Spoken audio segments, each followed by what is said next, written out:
llaman la primera línea, pero en verdad la primera línea eres tú, porque hasta nosotros llegan quienes ya se han contagiado. Y hoy, el principal enemigo es no cuidarse y bajar la guardia ante el virus. Yo sé que la mascarilla incomoda, pero es necesaria, porque nos protege, te protege y me protege. Pero solo si la llevas bien puesta en todo momento. En verdad ya estoy cansada. Cansada de ver que mientras muchos nos cuidamos, todavía hay gente que no le interesa hacer algo tan simple. Hazlo por ti. Por tu familia, por todos. No es difícil. Ajusta bien tu mascarilla. Cubre nariz, boca y barbilla. Ajusta bien tu mascarilla. Cubre nariz, boca y barbilla.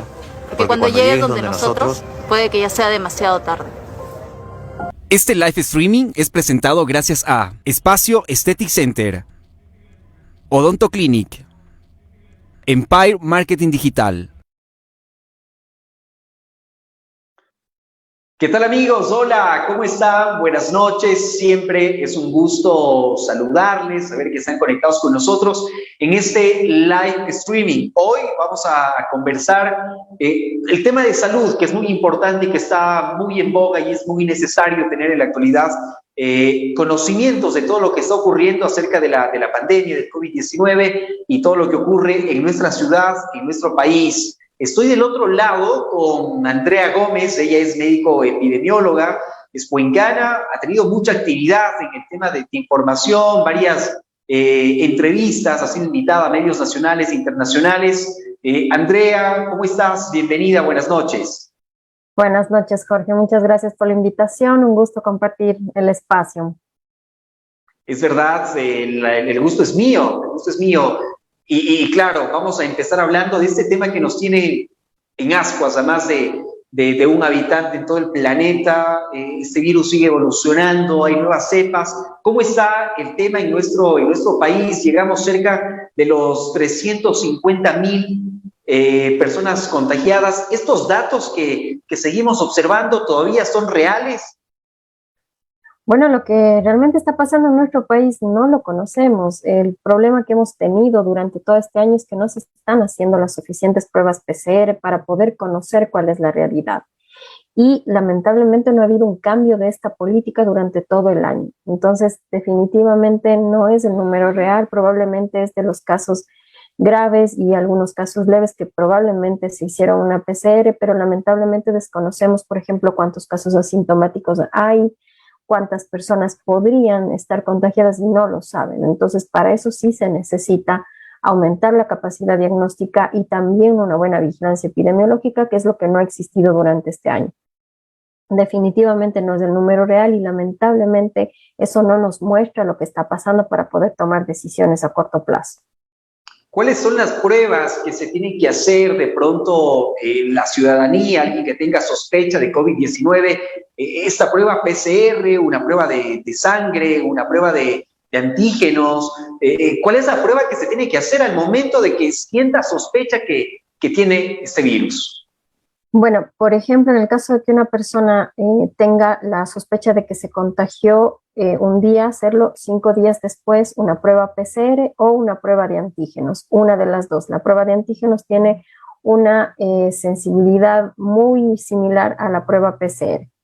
¿Qué es lo que pasa? Que las pruebas rápidas de anticuerpos, las que son en sangre, estas no son diagnósticas. Ayudan al diagnóstico para saber en qué momento de la infección se encuentra una persona, pero sin embargo no es tan sensible ni tan específica como lo es una prueba PCR o una prueba de antígeno, que va directo a observar al virus. Entonces, lo que se recomienda para diagnóstico, una prueba PCR o una prueba de antígeno. Perfecto, estamos conversando con Andrea Gómez, ella es médico epidemióloga y justamente este 2021 ha sido bastante complicado. Pasamos de un feriado de carnaval, algunos fines de semana donde que prácticamente creíamos, como siempre hemos utilizado ya este término, esa falsa sensación de seguridad. La situación está colapsada en la actualidad. Cuenca está al límite y claro, otras ciudades de nuestro país también. Recomendación para la gente, sabemos que tenemos que quedarnos en casa, utilizar el distanciamiento, la mascarilla, evitar lugares congestionados, por ejemplo, pero ¿es suficiente todo esto?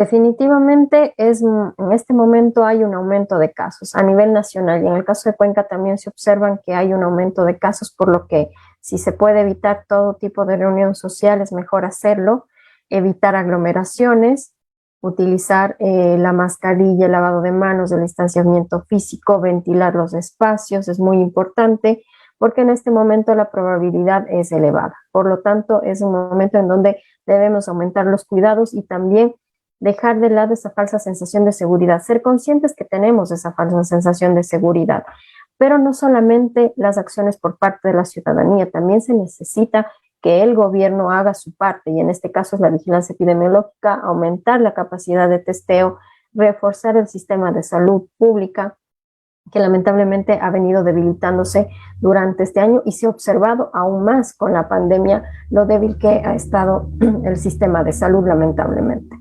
Este tema de la salud pública lo vamos a tocar enseguida, pero antes, este virus, el COVID-19, sigue evolucionando, ¿no? Sigue en nuestro país en los últimos días. Hay una nueva cepa, esa cepa brasileña, que se presume todavía que inició en una de las ciudades, en Manaus, en Brasil precisamente, ya está acá en nuestro país. Está cerquita de nosotros, está en Loja, Zamora Chinchipe también está tomando algunas medidas adicionales. Este paciente, que se lo conoce como el paciente cero, que tiene esta nueva cepa del COVID-19 que viene desde Brasil, estuvo alrededor de con 70 personas en uno de los hoteles de la ciudad de Loja. ¿Cómo empieza a afectar? Es 2.5 veces más fuerte que el COVID normal. ¿Cómo es esta situación, por favor? Lo que se conoce de este virus es que tiene una capacidad de propagarse más rápidamente, es decir, tiene una capacidad de adherirse más rápidamente a las células del sistema respiratorio de tal forma que se puede transmitir de manera rápida, pero además la capacidad de hacer daño al organismo también es mayor en comparación con las otras cepas que han estado circulando en el país, que es la China y también la de Reino Unido. Ahora, ¿qué es lo que pasa con la persona que se ha contagiado? No conocemos o es muy difícil saber con la baja capacidad diagnóstica que hay en nuestro país si es realmente el primer caso. ¿Y eso por qué? Porque la persona ha tenido la enfermedad y por lo tanto se le pudo diagnosticar. No sabemos cuántos casos asintomáticos hay alrededor, por lo que se conoce al menos hasta ahora que los mismos cuidados que hemos mantenido hasta ahora también nos ayudan a prevenir un contagio de esta variante de Brasil. Entonces hay que hacer más estudios, hay que aumentar esa capacidad diagnóstica, pero también el análisis en laboratorio. Quienes han estado encargados de esto han sido las universidades privadas, por lo que se necesita que haya también un fortalecimiento para que sea también el sector público que pueda hacer estos análisis genéticos y conocer si efectivamente hay más personas con este virus y cómo se ha extendido también en nuestro país, si es que se ha extendido o no. Claro, tú comentabas justamente el tema de que este virus ataca directamente y mucho más fuerte, sobre todo a las vías respiratorias y sobre todo, ¿cuáles son los órganos que se ven más afectados a diferencia del COVID normal con este COVID de cepa brasileña? Bueno, hay que tomar en cuenta que los síntomas son los mismos y los órganos que también ataca también son los mismos. La diferencia que hay es que los síntomas incluso pueden ser más tempranos y más fuertes. Y también porque está afectando a personas más jóvenes, no solamente a las personas de mayor edad o personas que tienen alguna enfermedad crónica, sino también a personas más jóvenes. Por lo que hay que aumentar los cuidados independientemente de la edad que tengamos para poder evitar un contagio. Claro, es verdad, ¿no? Hay que tomar más precauciones. Obviamente ya no distingue la edad, sexo ni género el COVID-19. Se han tomado varias medidas que han sido definitivamente para muchos un chiste. El tema del COE nacional, por ejemplo, fragmentar los horarios, la movilidad. ¿Es necesario todo esto? Hoy en la tarde, por ejemplo, hay nuevas medidas que lo que queda del mes de abril, por ejemplo, una de ellas, la movilidad o un toque de queda fragmentado desde las 8 de la noche hasta las 5 de la mañana. ¿Esto ayuda bastante o es quizás necesario regresar a un estado de excepción, donde que prácticamente regresemos a una cuarentena, regresemos a estar nuevamente guardados en casa? Bueno, definitivamente el uso de las cuarentenas se debe hacer para prevenir el que haya tanta presión sobre el sistema de salud y mientras tanto también reforzar todo el sistema de salud. En el caso de nuestro país, el hacer una cuarentena también implica otras acciones socioeconómicas para que las personas que no han podido permitirse el estar en casa lo puedan hacer, para poder reducir esta curva que lamentablemente está en ascenso y que no haya tanta presión al sistema de salud. El problema que tenemos, por un lado, es que por una parte no hay esa voluntad política de hacerlo porque ya lo hubieran hecho para prevenir lo que estamos viviendo ahora, y por otra parte, en el caso de la población tampoco puede permitirse una cuarentena. Entonces, necesariamente, desde el punto de vista epidemiológico, es necesaria una cuarentena para poder disminuir esta curva. Y probablemente veamos efectos en 3 semanas si es que, por ejemplo, se hace una cuarentena el día de hoy. Pero en esas 3 semanas hay que tomar medidas socioeconómicas para aportar y ayudar a las personas. Y por otra parte, también hay que reforzar el sistema de salud. Si no, salimos de la cuarentena y volvemos a este círculo vicioso que hemos mantenido durante todo este tiempo. El problema de las medidas que se han tomado ahora es que no hay un análisis, ni antes, ni durante, ni después. ¿Cuál ha sido el efecto de la disminución de horarios? ¿Ha tenido un efecto o no ha tenido un efecto? Lamentablemente, y como hemos visto, no han tenido efecto. O sea, no hay una comunicación de riesgo. Están hablando también de ver cuántas personas pueden ir al estadio. Eso no da una comunicación de riesgo a la población. Entonces, la población tampoco se lo toma en serio. Si las autoridades no toman en serio la crisis sanitaria que estamos viviendo, ni siquiera utilizan esa frase, porque también hablan de que eso podría generar algún caos, tal vez, no lo sé, no entiendo por qué no son transparentes con la información, pero en este momento ya no hay camas de cuidados intensivos en muchas partes del país. Y eso en cualquier parte del mundo es una crisis sanitaria. Y no, realmente me cuesta mucho entender la lógica de las decisiones del COE nacional. Es lamentable definitivamente. Tocabas el tema de salud pública. El tema de esta parte en nuestro país ha sido un tema que ha desgastado muchísimo y sobre todo por la cantidad de polémicas que ha existido dentro de este ministerio. ¿Cómo puedes analizar tú el tema de la sección de vacunas, nada más, únicamente para ciertas personas, la vacunación VIP, por ejemplo? Es un tema que alarmó a más de un ecuatoriano, el tema de la página web, por ejemplo, que al inicio parecía que era una broma, nos habían tomado el pelo, y prácticamente ya con el pasar de los tiempos, con el pasar de los días, perdón, han tratado de calmar a la gente, han tratado de vendernos una falsa verdad, y justamente esto hace que todos estemos escépticos de lo que puede ocurrir. Dicen que, bueno, hay millón y medio de vacunas que ya se está generando en diferentes lugares del país, pero no nos convence, ¿no? Claro, efectivamente, el problema de haber hecho tantos ofrecimientos por parte del gobierno, específicamente por el presidente, y no haberlos cumplido, genera una desconfianza de la población, y no es para menos. O sea, nos ofrecieron 2 millones de pruebas PCR, después nos ofrecieron 1 millón, después nos ofrecieron 2 millones de vacunas para enero, llegaron 8,000. Entonces, todo este círculo de ofrecimientos no cumplidos genera esta ruptura de confianza entre la población y el gobierno. Entonces, obviamente, al menos lo que debe hacer el gobierno que viene, el gobierno electo, es recuperar.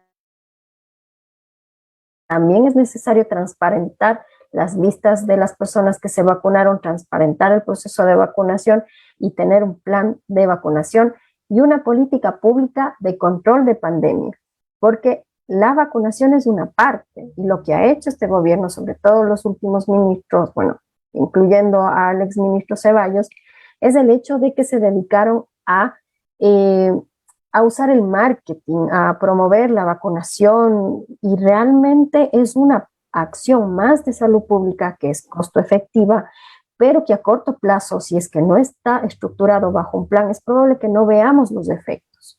Y para ver los efectos también se necesitan otras acciones que no se está haciendo. Como comentabas, hay vacunas, vacunan por aquí un poco, por acá otro poco, por acá otro poco. No sabemos ni siquiera qué grupos de edad se están vacunando. O sea, pongo un ejemplo, mi papá recibió la primera dosis y hasta ahora no le llaman a mi mamá. Mi papá ya la recibió la semana anterior, a mi mamá no le llaman. Tengo tíos mayores a mi papá que no han recibido la llamada. Tengo una tía menor a mi mamá que recibió la llamada. Entonces, estamos en esto de que no sabemos qué es lo que realmente está pasando, ni a quién están vacunando, ni cómo están escogiendo a las personas que están citando para la vacuna. Y por otra parte, se pone muy nerviosa a la gente de la tercera edad que no debería estar pasando por esto. Claro, además, hablando del tema de vacunas, por ejemplo, Sinovac tiene algunos efectos secundarios en ciertos grupos específicos de la población. Pfizer tiene una muy buena cantidad de aceptación dentro del cuerpo, o tiene, mejor dicho, genera una mayor defensa contra este virus. El tema político, por ejemplo, pasamos una época electoral, el nuevo presidente, mejor dicho, Guillermo Lasso, había ofrecido en los primeros 100 días vacunar a más de 9 millones de ecuatorianos, utilizando los más de 3.000 puntos centros de salud que hay en el país. Si a Ecuador se le ha hecho muy complicado y hasta el momento tiene 1,5 millones de vacunas, ¿es posible que se genere esta cantidad de 9 millones de vacunas que vengan acá a nuestro país? ¿O también es parte de una cortina de humo que nos están vendiendo? Bueno, de la forma en la que se ha hecho las cosas hasta ahora, de la producción de vacunas, de la oferta que hay en el mercado, también hay que tomar en cuenta eso.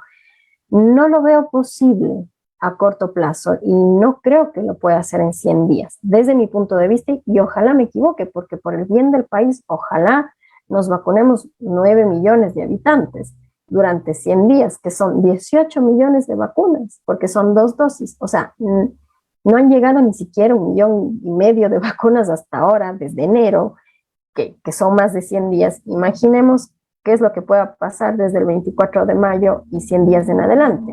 Ojalá me equivoque, y de verdad ojalá me equivoque. Eso por una parte. Y por otra, la presión al sistema de salud sería gigante. Si con la vacunación actual, que no son más de 30.000 diarias, porque para cumplir lo que comunica el nuevo presidente son aproximadamente 180.000 dosis diarias, ahora el país está colocando 30.000, y aún así no da abasto, porque además es el mismo equipo de salud que además está a cargo de el control de la pandemia, de hacer seguimiento a los casos, de buscar casos.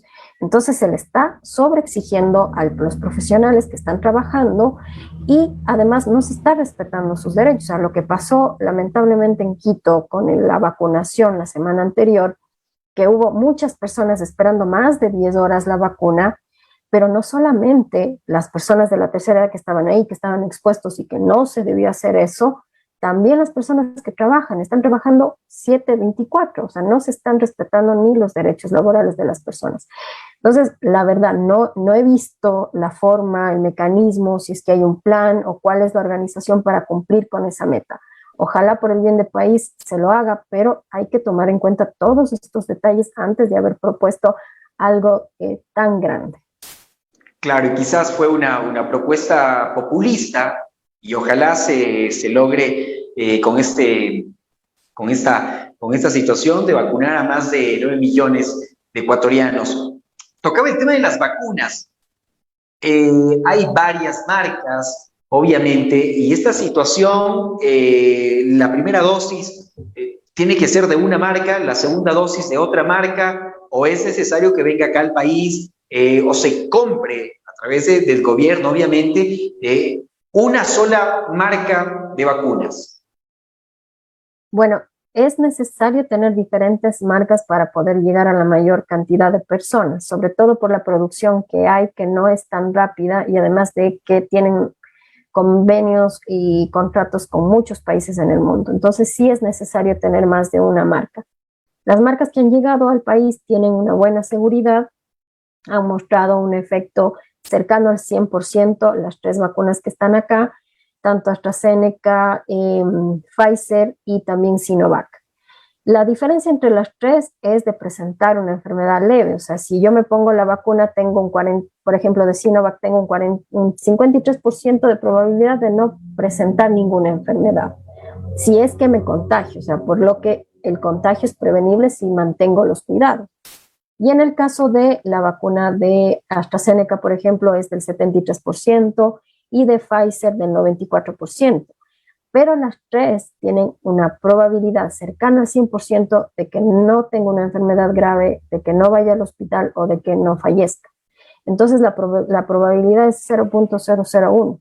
Entonces esas son las diferencias que tienen estas 3 vacunas. En este momento realmente los efectos positivos superan a cualquier riesgo que puedan presentar estas 3 vacunas.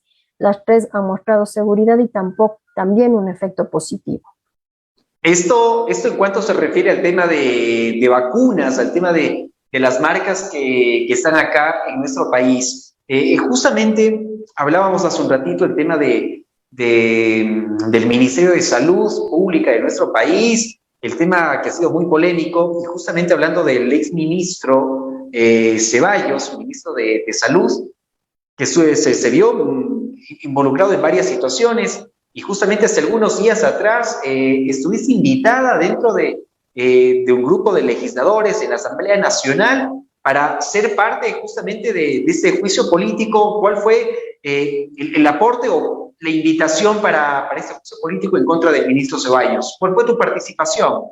Bueno, me llamaron como científica técnica para dar a conocer para respaldar las causales que ha presentado, en este caso, el asambleísta. Se me acaba de ir el nombre del asambleísta. Lo tengo aquí. Bueno, me voy a acordar. Y bueno, son 2 asambleístas, Ángel Simalesa y Pavel Muñoz. Los 2 asambleístas presentaron la demanda y se estaban recogiendo todos los insumos técnicos, científicos para sustentar esta demanda. Entonces me invitaron a mí a este grupo de legisladores, que son quienes recogen toda la información para pasarlo ya a la asamblea, y en mi caso tuve la oportunidad de exponer la falta de test PCR que han existido durante todo el año y cuáles son los indicadores para medir si efectivamente faltan o no, y cuál es la comparación a nivel internacional. Entonces, definitivamente, en este aspecto, en este punto, efectivamente se falló por parte del gobierno y en este caso por la autoridad sanitaria.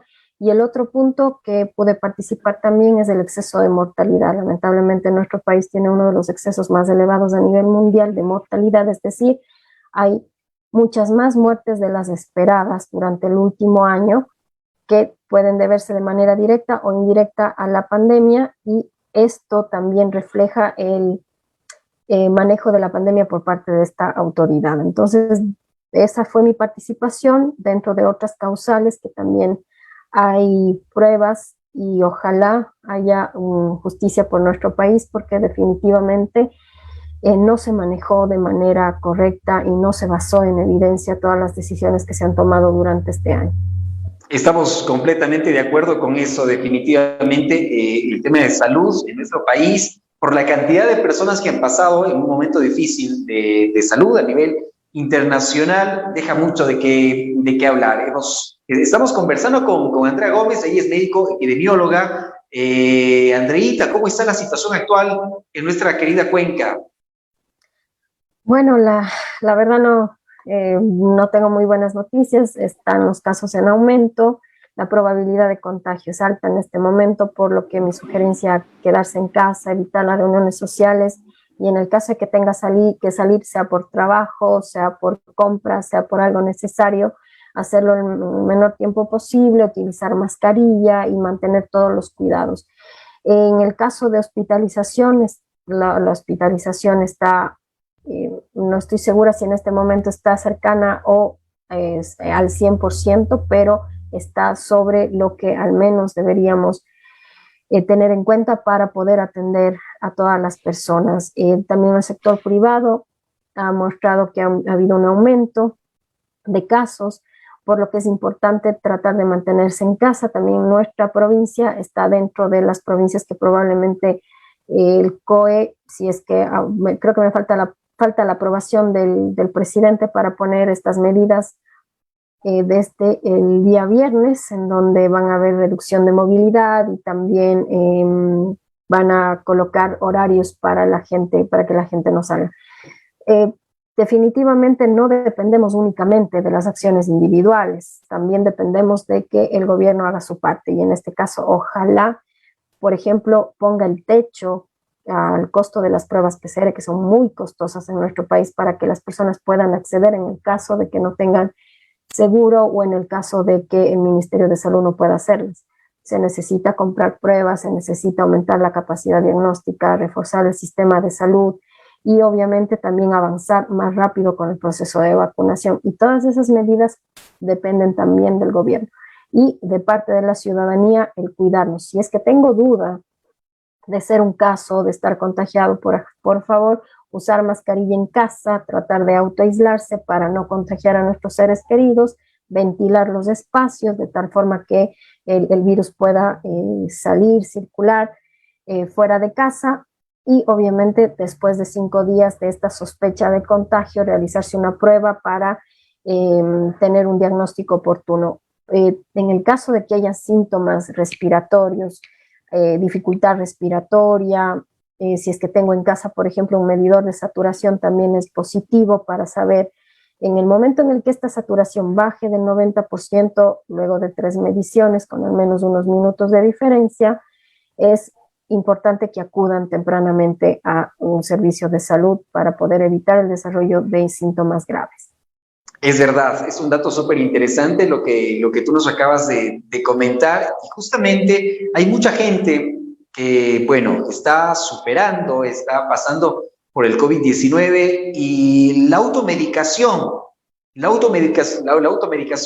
de quienes se recuperan en casa es qué tan probable de que se recupere sin tener ningún efecto secundario si, por ejemplo, no tiene un médico tratante, a pesar de que, bueno, la medicina natural ayuda mucho también. Algunos consejitos ahí de pronto para que la gente esté atenta también. Estamos muy conscientes que la automedicación en ningún aspecto es saludable. Efectivamente, en ningún aspecto es saludable. Hay que tomar en cuenta que la mayor parte, el 75% de personas o no tienen síntomas o tienen síntomas leves. Por lo general, con paracetamol, en el caso de que haya dolor de cuerpo, dolor de cabeza, es suficiente comer, alimentarse, agüitas naturales de manzanilla que ayuda a la inflamación. Y únicamente en el caso de que sienta algunos síntomas respiratorios, sea dificultoso respirar, acudir al médico.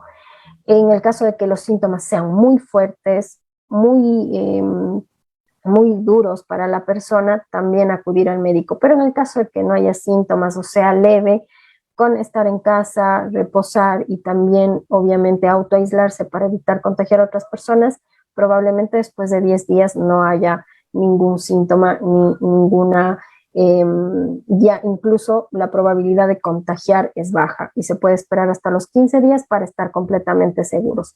Pero definitivamente es preferible no automedicarse. Por ejemplo, a veces dicen, es que a mi vecina le sirvió esto o a mi tía le sirvió esto. Hay que tener cuidado cuando se trata de medicamentos que solamente los profesionales de la salud pueden dar. Entonces es preciso no automedicarse. Perfecto. Cada una de esas recomendaciones son muy importantes. Hay que tomar muy en cuenta, ser insistentes en el tema del distanciamiento, evitar, obviamente, lugares con aglomeraciones y, sobre todo, tratar de permanecer la mayor cantidad de tiempo en casa. Hemos conversado con Andrea Gómez. Muchísimas gracias, y cada uno de estos aportes que tú nos has brindado son muy necesarios, obviamente, para tener en cuenta y sobre todo para evitar todavía quienes no hemos sido contagiados.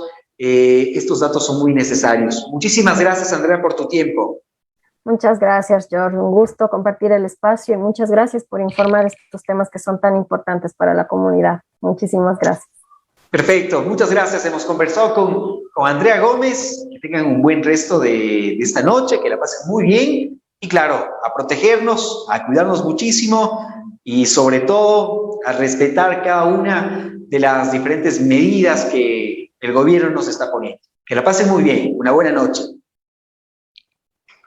Nos llaman la primera línea, pero en verdad la primera línea eres tú, porque hasta nosotros llegan quienes ya se han contagiado. Y hoy, el principal enemigo es no cuidarse y bajar la guardia ante el virus. Yo sé que la mascarilla incomoda, pero es necesaria, porque nos protege, te protege y me protege. pero solo si la llevas bien puesta en todo momento. En verdad ya estoy cansada. Cansada de ver que mientras muchos nos cuidamos, todavía hay gente que no le interesa hacer algo tan simple. Hazlo por ti. Por tu familia, Por todos. No es difícil. Ajusta bien tu mascarilla. Cubre nariz, boca y barbilla. Ajusta bien tu mascarilla. Cubre nariz, boca y barbilla. Porque cuando llegues donde nosotros, puede que ya sea demasiado tarde.